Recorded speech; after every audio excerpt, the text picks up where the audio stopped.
Kasus mutilasi wanita Cina di Singapura. Kasus ini adalah kasus mutilasi terheboh yang pernah terjadi di Singapura pada tanggal 16 Juni 2005. Kasus ini bermula ketika suatu pagi pada pukul 9.15, seorang petugas kebersihan yang sedang bertugas untuk membersihkan sampah-sampah di sekitaran daerah Kallang tiba-tiba melihat sebuah kotak kardus berwarna coklat yang dilakban. Kardus itu pun tampak mulai mendekati tepi Sungai Kallang. Mulanya, pria berusia 27 tahun itu mencoba mengambil kardus tersebut untuk dibuang ke tempat sampah. Akan tetapi, kondisi kardus itu sudah sangat rusak karena sudah terendam air terlalu lama. Hingga akhirnya kardus itu pun jatuh berserakan di tanah. Kemudian terlihat sebuah plastik besar yang berwarna hijau keluar dari kotak kardus tersebut. Dengan perasaan curiga, dia pun mencoba membuka isi dari plastik hijau tadi. Alangkah terkejutnya setelah dia menemukan potongan setengah badan tubuh dari seorang wanita. Tampak korban dipotong dari bagian panggul hingga lutut. Ia pun segera menghubungi pihak kepolisian. Polisi pun segera tiba di tempat lokasi penemuan mayat korban mutilasi dan memulai melakukan pencarian di sekitaran sungai. Tidak lama kemudian, polisi menemukan sebuah kotak kardus printer yang berwarna merah dan putih di sekitaran 300 meter dari depan tepi sungai. Di dalamnya juga terdapat sebuah plastik hijau sama persis dengan yang ditemukan sebelumnya. Di dalamnya berisikan tubuh bagian atas dari korban dengan lengan dan tangan yang masih utuh.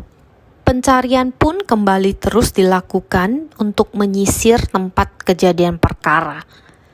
Sebanyak 30 pasukan batalion dari kepolisian dikerahkan. 2 hari kemudian, akhirnya kepala korban ditemukan sudah dalam keadaan membusuk. Kepala korban dibungkus dalam koran dan dimasukkan ke dalam plastik kuning. Sedangkan kaki korban akhirnya ditemukan di sebuah pabrik tempat pembakaran sampah di daerah Tuas. Polisi mulai mencari tahu identitas dari korban mutilasi tersebut. Polisi mencoba mencocokkan sidik jari korban dengan semua database pekerja asing di Singapura. Tak lama kemudian, nama Liu Hongmei pun muncul. Pihak polisi pun mulai menggali satu persatu siapa sebenarnya korban wanita mutilasi tersebut. Polisi pun mulai melakukan pemeriksaan terhadap semua pihak yang terkait dengan Liu. Polisi juga mengetahui bahwa salah satu teman kerja Liu juga melaporkan ia telah hilang beberapa hari yang lalu. Polisi datang ke tempat kerja Liu untuk mencari tahu alasan hilangnya Liu. Semua teman kerja pun diperiksa. Mereka mengenal Liu sebagai orang yang periang dan mudah bergaul dengan sesama teman kerja. Belakangan diketahui bahwa Liu sudah dipromosikan sebanyak 2 kali selama ia bekerja di sana. Semuanya tahu bahwa Liu dan seorang supervisornya menjalin kedekatan yang lebih dari sekedar teman kerja. Ketika polisi mulai memberi pertanyaan kepada salah satu supervisor Liu yang bernama Leong Siu Cho yang kebetulan sedang bekerja di shift malam, mereka pun merasa curiga dengan gerak-geriknya. Ia terlihat grogi, cara bicaranya terdengar gugup, dan tangannya gemetar. Setelah beberapa jam kemudian, akhirnya Leong mengakui semua perbuatan kejinya terhadap Liu Hongmei. Leong pun akhirnya ditahan keesokan harinya. Polisi pun mulai memahami apa motif di balik kejadian tragis ini. Leong Siu Cho adalah seorang pria Singapura berusia 50 tahun yang bekerja sebagai supervisor pabrik di salah satu perusahaan circuit board yang terletak di Serangoon North. Dia sudah menikah dan memiliki 3 anak. Liu Hongmei adalah seorang wanita muda yang berusia 22 tahun dan berasal dari Changchun, China. Dia adalah anak ketiga dari 4 bersaudara.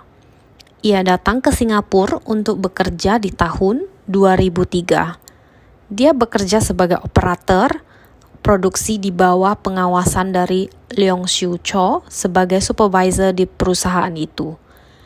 Keduanya pun menjalin cinta terlarang dan menjadi sepasang kekasih selama setahun.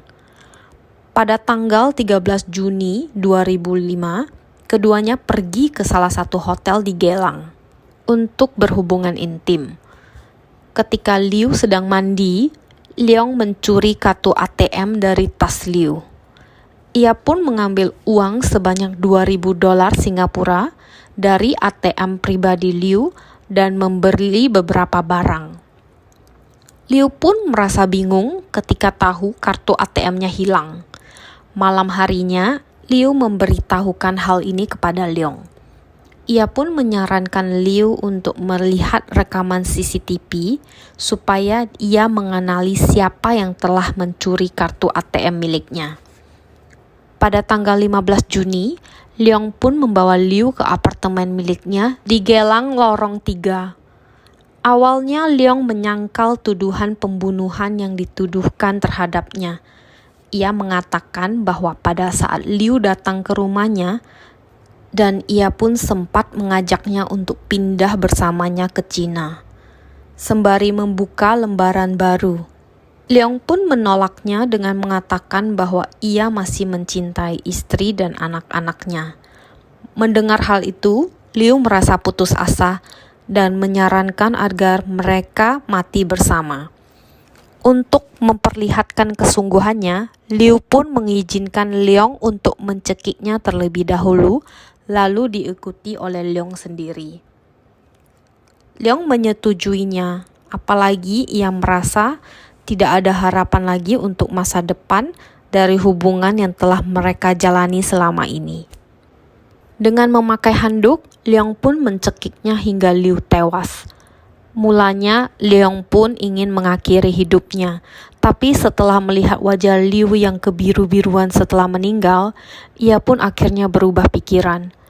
Takut akan anak perempuannya yang segera pulang, Leong pun menggunakan pisau dan palu karet untuk memotong tubuh korban menjadi 7 bagian, di antaranya 2 kaki, 2 paha, tubuh bagian bawah, tubuh bagian atas, dan kepala.